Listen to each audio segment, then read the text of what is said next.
My dear friend, I know your heart aches in ways words can barely express. The children you raise, sacrifice for, and pour your love into have turned away, leaving a silence heavier than any spoken words. You wonder what went wrong, replaying memories, searching for answers that may never come. But let me tell you this, you are not alone, and your worth is not measured by their presence or absence. In this video, I want you to listen to the words of Sir Anthony Hopkins that he wrote this regarding about the rejection of children or when children abandon you. So this is what I want you to listen. Ladies and gentlemen, there is no pain quite like the pain of being rejected by your own child in old age. It is a wound that cuts deep, not just through the heart, but through the very essence of who you are. After years of love, sacrifice, and unwavering devotion, you find yourself cast aside, ignored, forgotten.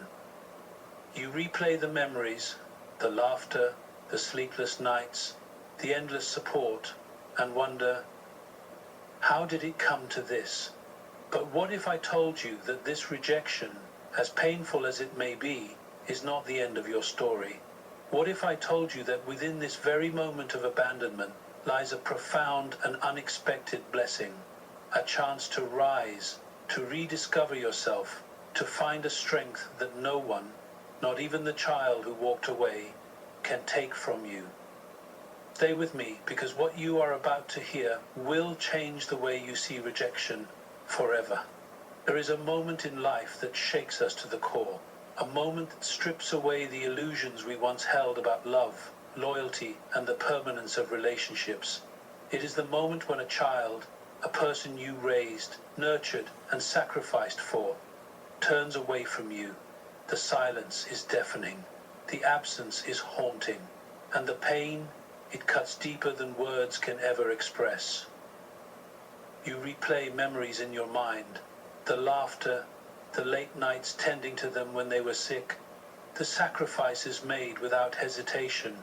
And now, you find yourself staring at a closed door, wondering what went wrong, what you could have done differently, and why the person you gave your life to no longer has space for you in theirs. It is a moment that either destroys you or transforms you. And this is where we must pause, because right here, in this very space of rejection, lies the opportunity for something greater. You see, rejection is not the enemy. No, it is the teacher. It is the chisel that shapes the soul, the storm that forces deep roots, the fire that purifies and strengthens. Life is not meant to be fair. It was never promised to be without suffering. And yet, we spend our days wishing it were different, longing for a world where love is always reciprocated, where gratitude is a given, and where bonds remain unbreakable. But my friends, that is not reality. And if you are waiting for reality to match your expectations, you will live in perpetual disappointment. The truth? You are not defined by who accepts you, nor are you diminished by who rejects you. Your worth remains intact, your essence remains whole. But to truly understand this, to truly rise above the pain, you must confront the hardest lesson of all. You are strong enough to stand alone. That is the gift of rejection. It does not feel like a gift, I know. At first, it feels like a betrayal, like an open wound that refuses to heal.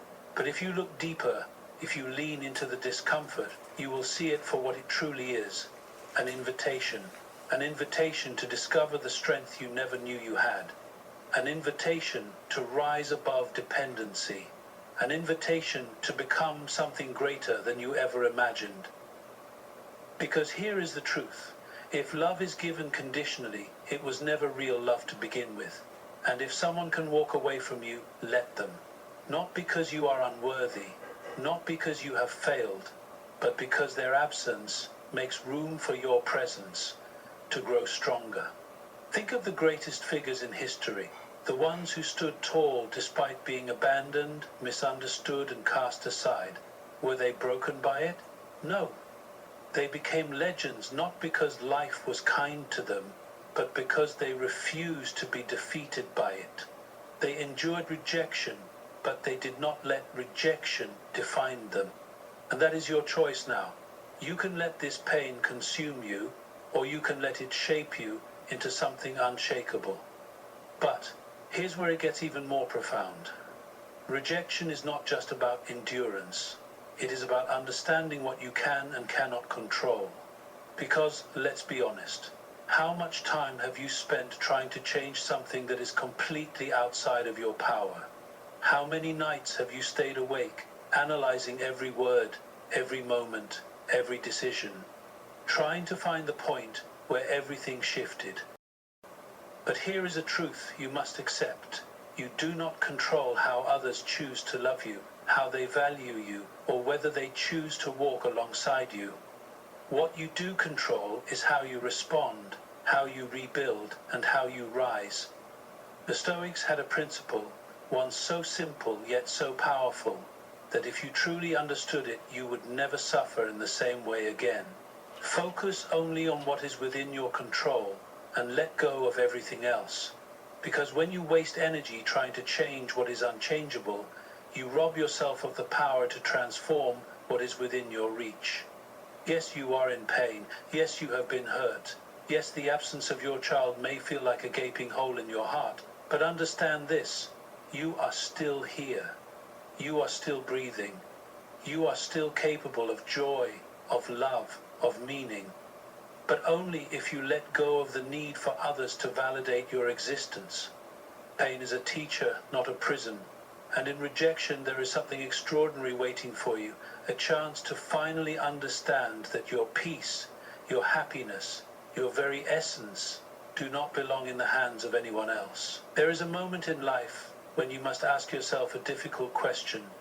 Who are you when the roles you've played no longer define you? For years, perhaps decades, you were a provider, a guide, a pillar of strength. You shaped a life, nurtured a soul, and invested in a future that was not your own.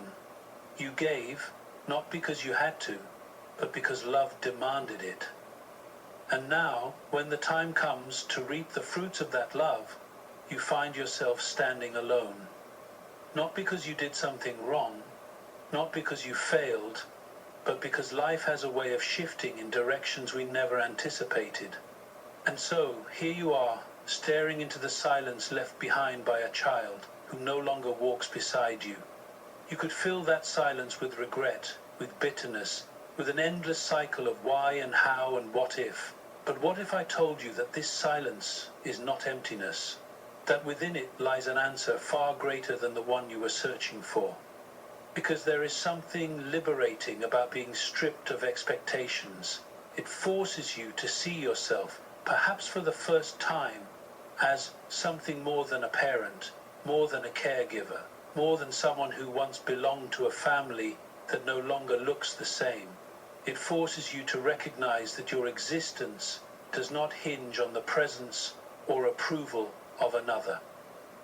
And yet, I know what you're thinking. How do you move forward when the very foundation of your life has shifted? How do you find meaning in days that feel like they have lost their purpose? You begin by understanding a fundamental truth. The purpose of your life was never meant to be confined to the love or validation of a single person, even your own child. Because think about it, if your entire sense of worth was built upon someone else's recognition, then what happens when they withdraw it? Does that mean you suddenly become less valuable, less important, less whole? No, it means you have been looking for your reflection in a place where it was never meant to be. You are not just a parent. You are not just someone who gave and sacrificed and loved with every fiber of your being. You are a soul, a force, an individual with a depth that extends far beyond the walls of any relationship. And if someone, Even your own child cannot see that. It is not your duty to convince them, because here is something no one tells you. Seeking validation from those who refuse to give it is the quickest way to lose yourself. And life, real life, is about finding yourself again, not through others, but through something greater, something deeper, something unshakable. That unshakable truth begins with letting go. Letting go does not mean forgetting. It does not mean you stop loving or stop hoping. But it does mean you stop chasing. You stop waiting. You stop measuring your days by whether or not someone else chooses to acknowledge you. And that, my friends, is where something extraordinary happens. Because when you finally stop looking outward, you begin to look inward. And that is where the real treasure lies. You see, rejection, especially rejection from those we love, has a way of forcing us into a corner. It makes us feel small, forgotten, disposable. But what if I told you that being pushed into that corner is what allows you to finally see the space you have been afraid to step into all along? Because beyond rejection, beyond loss, beyond all the things you once thought defined you, there is a version of you waiting to be discovered. A version unburdened by expectations. A version free from the need to be seen, to be approved of, to be loved, on someone else's terms. And here is where the blessing comes in. Because when you finally let go, truly let go, you do not just free yourself from pain. You free yourself from the illusion that your happiness was ever dependent on another person in the first place. You begin to see life through a different lens. You wake up and realize that your purpose was never tied to whether or not someone else chose to walk beside you. That there is still beauty to be found, still wisdom to be gained, still moments to be lived, not in the shadow of someone else's presence, but in the full embrace of your own. And that is when something incredible happens. Because when you finally learn to stand alone, to be content within yourself, to find joy in the smallest of moments without needing someone else to validate them, you become untouchable. Not in a way that makes you cold, not in a way that makes you bitter, but in a way that makes you whole. And that, my friends, is the greatest gift rejection can ever give you. Because in losing what you once held dear, you find something even greater, the unshakable power of knowing that you, alone, are enough. But of course, this is only the beginning, because now that you understand what it means to let go, we must explore something even more profound, what it means to rebuild. Life has a way of stripping us down to the bare essentials, removing everything we once clung to, everything we once believed would last forever. And when that moment comes, when you find yourself rejected by the very person you gave your life to, it feels as if the ground beneath you has disappeared. But listen to me carefully. You are still standing. Rejection is not the end. It is not the death of your worth, nor is it a reflection of your failure. It is a test, a refining fire, a brutal but necessary awakening that forces you to stop looking outward for validation and start looking inward for strength. Because the truth is, you were never meant to live your life dependent on the presence, approval, or gratitude of another. You were meant to stand on your own, whole and unshaken. You have learned to let go, not as an act of defeat, but as an act of liberation. You have seen that rejection, though painful, is an opportunity to rebuild, to rediscover, to redefine who you are beyond the roles you once played.